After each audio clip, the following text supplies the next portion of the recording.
கர்த்தருடைய நாமம் மகிமைப்படுவதாக. ஆண்டவரும் அருமை இரட்சகருமாகிய இயேசுவின் நாமத்தினாலே இந்த நாளுக்காக என் தேவனை ஸ்தோத்தரிக்கிறேன். நம் கண்களை மூடி இந்த நாளில் கூட ஆண்ட நம்மோடு இடைப்பட்டு பேசும்படியாக நிச்சயம் அவங்களோடு பேசுவார். பரிசுத்தம் கிருபை நேர்ந்த நல்ல ஆண்டவரை நன்றியோடு துதிக்கிறோம்.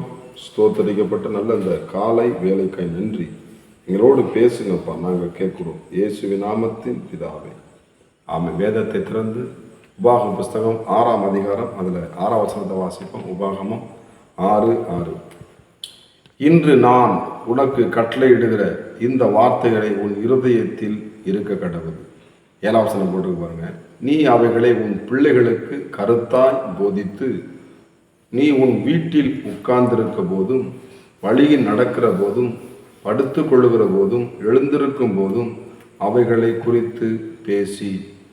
அருமையான தேவனுடைய பிள்ளைகளே, இந்த இடத்துல ஆண்டவராக இயேசு கிறிஸ்து இந்த இடத்துல பிதாவாதன் சொல்லுகிறார், உன் பிள்ளைகளுக்கு என்ன பண்ணுமா, எப்படி போதிக்கணுமா? ஏனந்தனமாக போதிக்கக்கூடாதான், கருத்தாக போதிக்கணுமா?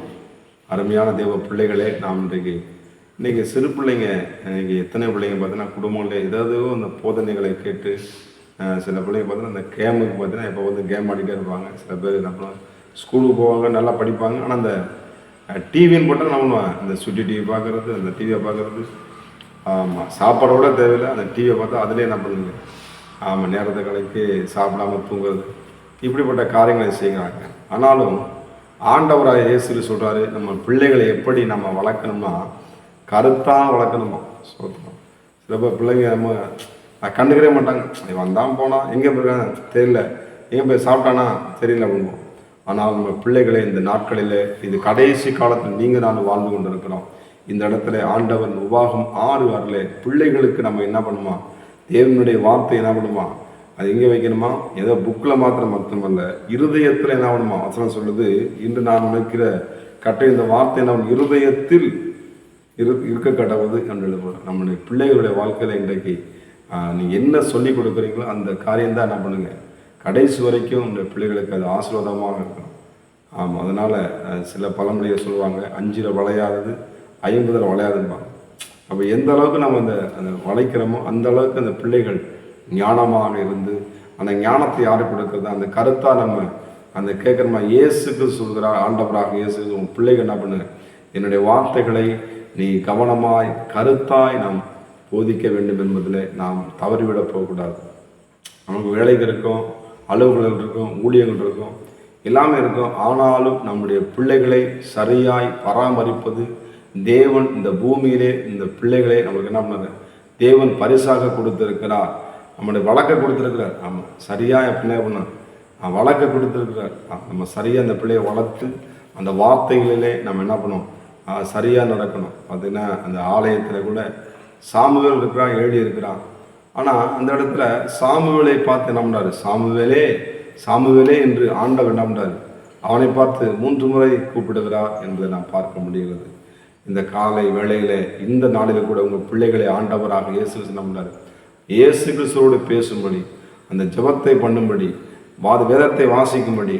உடனே கேட்குறான், என்னோட யார் பேசுறது? இன்னைக்கு நம்ம பிள்ளைகளுக்கு நம்ம பேசலைன்னா, தேவனுடைய வார்த்தை சொல்லி கொடுக்கலைன்னா வேற யாராவது என்ன பண்ணுவாங்க, நம்முடைய பிள்ளைகளுக்கு பொதிச்சு தேவையில்லாத காரியங்களை ஃப்ரெண்ட்ஸோட பழகுறாங்க, என்னென்ன காரியங்களை செய்கிறாங்க. ஆனால் நம்முடைய பிள்ளைகளுக்கு சரியான காரியங்களை செய்யும்பொழுது அந்த சாமுவேல் தேவனுடைய வார்த்தையை அவன் என்ன பண்ணுறான், கருத்தாய் கவனமாக அந்த காதை என்ன பண்ணுறான் கேட்குறான்.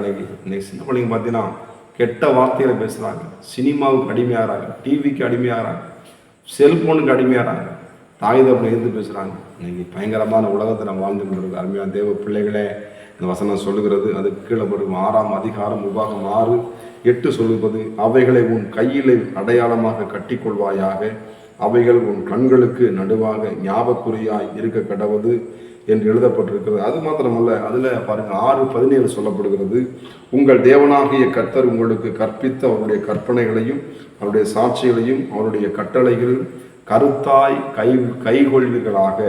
அப்படி நம்ம கை கொள்ளும் பொழுதுதான் இந்த சாமுவேல் என்ன பண்ணுறான், அந்த ஆண்டோட வார்த்தை அவன் கேட்டபொழுது என்ன பண்ணுறான், கர்த்தர் அவனை பெரிய தீர்க்கதரிசியாய் அவனை மாற்றுகிறான்.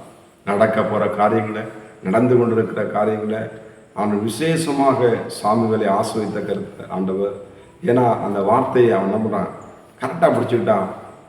என்னிடத்த யாரோ பேசிகிட்டு இருக்கிறாங்க, மறுபடியும் என்ன பண்ணுறான், எழுந்து என்னிட்ட என்ன பண்ணுறாங்க, ஏசாப்பா என்ற பேசுகிறாங்க அப்படின்னு சொல்லி என்ன பண்ணுறான். உடனே அவன் இயேசுடைய வார்த்தையை நான் கருத்தாய் கவனித்து அவன் கேட்டபடினாலே உடனே என்ன பண்ணுறான், ஆண்டவர் அவனை உயர பண்ணுகிறார், ஆசீர்வதிக்கிறார்.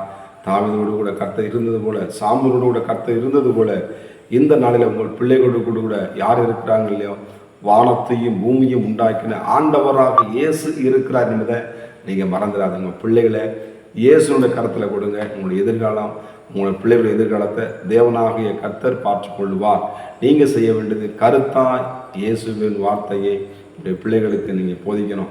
இஸ்ரவேல் ஜனங்களை பார்த்தீங்கன்னா அவங்க என்ன பண்ணுவாங்களா, வகுப்பில் அந்த பிள்ளைங்க இருக்கும் பொழுது அந்த 10 கட்டளை என்ன பண்ணுவாங்களாம், அது சொல்லிக்கிட்டே இருப்பாங்களாம், பாடிக்கிட்டே இருப்பாங்களாம், வசனத்தை சொல்லிக் கொடுப்பாங்களாம். நீங்கள் அப்படி செய்வீங்கன்னா உங்கள் பிள்ளைகளும் இந்த தேசத்தில், உங்கள் குடும்பத்தில், உங்கள் ஊழியத்தில் ஞானமாய் பிள்ளைகள் வளருவாங்க. நீங்கள் கருத்தாய் போதிங்க. கர்த்தர் உங்களை ஆசீர்வதிப்பாராக. பரிசுத்தம் கிருபை நிறைந்த நல்ல ஆண்டவரே, உடைய பிள்ளைகளோடு நீ பேசின வார்த்தைகள் ஸ்தோத்திரம். உடைய பிள்ளைகளுக்கு கருத்தாய் ஆண்டவரே இந்த வார்த்தையை நாங்கள் ஒவ்வொரு நாளும் நாங்கள் சொல்லிக் கொடுக்க எங்களுக்கு ஞானத்தை தந்திரடும், கிருபையை தந்திரடும் அப்பா. ஆண்டவரே படிக்கிற பிள்ளைங்க ஆண்டவரே ஸ்தோத்திரம் அப்பா. ஒவ்வொரு பிள்ளைகளையும் கூட விசேஷத்தை ஞானத்தினாலே ஞானமாய் பிள்ளைகள் கருத்தாய் ஸ்கூல் கொடுக்கிற ஆண்டவரே அந்த ஹோம்ஒர்க்களை கருத்தாய் படித்து வாழ்க்கையில் முன்னேற தேவன் உதவி செய்கிறார். இந்த பிள்ளைகளை நீங்கள் ஆசீர்வதிக்க முடியாது ஜெபிக்கிறேன். இந்த ஜெபத்தை இயேசுவின் மூலம் ஏறெடுக்க நல்ல பிதாவே, ஆமென். God bless you. கர்த்தர் உங்களை ஆசீர்வதிப்பாராக. இயேசு அப்பாவோட கரவுமே இல்லைன்னு சொன்னா மனிதன் உன்னை கவுத்தி விட்டு போயிடுவா சும்மா. கருவறையில் உன் கரம் பிடித்தாரலோ, கடைசி வரை உன்னை நடத்திடுவாரே அன்பு அப்பாவோட செல்ல பிள்ளை. ஆமா ஆமா இருக்கையில் கலக்கிட மாட்டேன்.